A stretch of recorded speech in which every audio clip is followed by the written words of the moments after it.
Well, hello there, everybody from YouTube. So this is my full bridge driver. I was just doing some testing on it, make sure everything was okay and everything. So this is based on the sg3525 PWM chip. It goes to a little buffer circuit, and then out from there goes to the igbt driver and gate drive transformers. I just have my scope connected right up here to the actual gate of this first igbt to actually show you a waveform. Now the drivers are these guys, 4551 slash 4552. These are the 4552 igbt drivers, well, they're MOSFET drivers. It was actually on the actual board itself when I actually purchased that board. And as far as I haven't really had any trouble with these drivers. Actually, they work pretty well.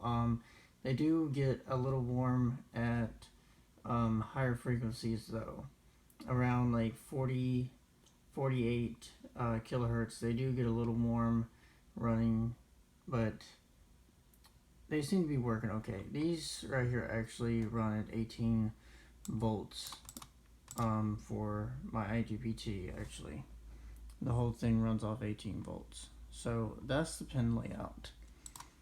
Now, for the actual driver itself, the PWM signal on this thing is actually very, very smooth. And that's just because my oscilloscope does that. So that's the actual output of that driver. 27 kilohertz right there.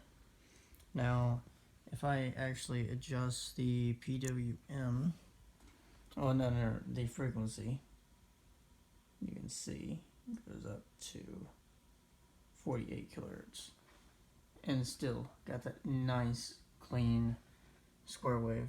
Now, it does have a little bit of a drop off right here. Okay, and a good bit of dead time. I would like to actually check on this a little bit more and go more in depth about this. So this is what I would actually like to actually do.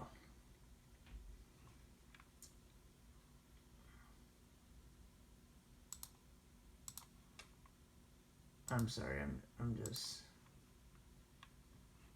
checking some things. But this is the actual driver itself. I'm just making an overview of it so people can actually see what I've actually been working on. And then that's maximum. And that is at the 40, it fluctuates. I'm just pause it. So basically 50 kilohertz. It goes all the way there. But yeah, I just wanted to make a quick video, show you guys the actual driver itself. And if y'all are actually interested in seeing more of these videos, I do plan on getting a X-ray transformer from tested to destruction here soon. It all depends on how money and financial things actually go from here. But this is the actual driver. I have a thermal coupler, or no, a thermistor right here. This goes to a PWM board that I actually made that controls these dual 12 volt 3.3 amp fans, and they're very, very good fans, and they blow a lot of air. And I have it died down. I gotta heat shrink those wires and everything, but that's the actual plug that goes into that PWM driver board. But this is the overview, and it actually works really quite well. If anybody's interested in one of these drivers, they're quantum igbt drivers from a quantum X-ray machine. Now, if anybody wants to leave a comment about this, when I actually got it, there was a resistor between these two IGBTs on the output. Now, I do not know what that resistor was for, but it was a high ohm resistor. It was like 2.7 kilo ohms or something like that. But that is this. If y'all want to learn more exactly how I actually made this schematic, the schematic itself, like, I originally designed this board to be a plasma speaker with a full bridge, and the way that I actually had it, you can look up the sg3525 PWM chip plasma speaker. It's a very, very shitty driver. The reason why I say it's a very shitty driver is because they have your PWM wired directly straight up, so it's a full, your duty cycle is completely maxed out, and you have no variable duty cycle. So I modified that, managed to actually build my own circuit based on that schematic and the actual schematic of the chip's data sheet. And then I end up choosing a timing resistor and timing capacitor. You can't really see that, but that is a 4-4. I do believe, no, it's a 472 is the number on that capacitor. And then this is a 2K resistor with a 5K potentiometer for the frequency and everything. There's another resistor up under this chip that just basically goes from pin 9 to pin 1. And then this resistor goes over here to there, and then the center one goes to pin 2, I do believe. And that is exactly how the duty cycles change. I'll have to make a schematic for everybody and actually show that. I know I've had a few people contact me and ask me for a schematic based on this, and I will eventually. It just took me very, very long time to actually be able to make this driver chip and everything.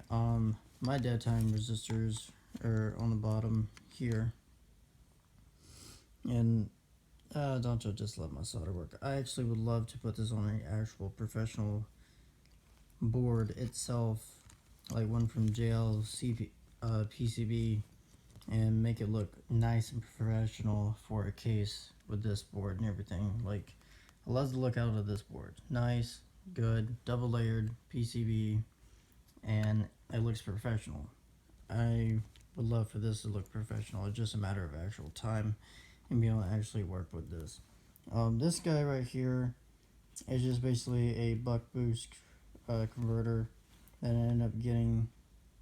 So, I have it so I can limit the actual current going into the power supply. For the only thing this powers is these two chips. I only do this because I didn't want them drawing that much current and blowing them up, messing them up or whatever. And this takes 12 volts. These runs off a separate 5-volt power supply. So altogether, it's 3 power supplies just to run this actual igbt driver, because you got your 5, 12, and 18 volts.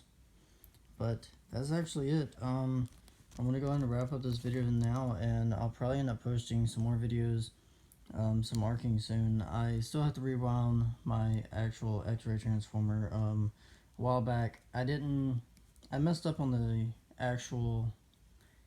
evacuation of it, putting it up under a vacuum and everything.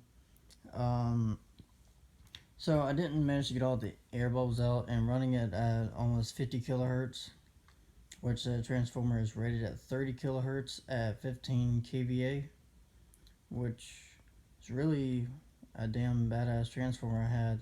So now I gotta rewire the whole thing, which is just gonna be a pain in the absolute butt. But anyway, I'm out for now. Like, comment, subscribe, whatever y'all want to do. Hit that dislike button if y'all don't like the video. Hit the like button if y'all do like it. So I'll see y'all later, and have a good one.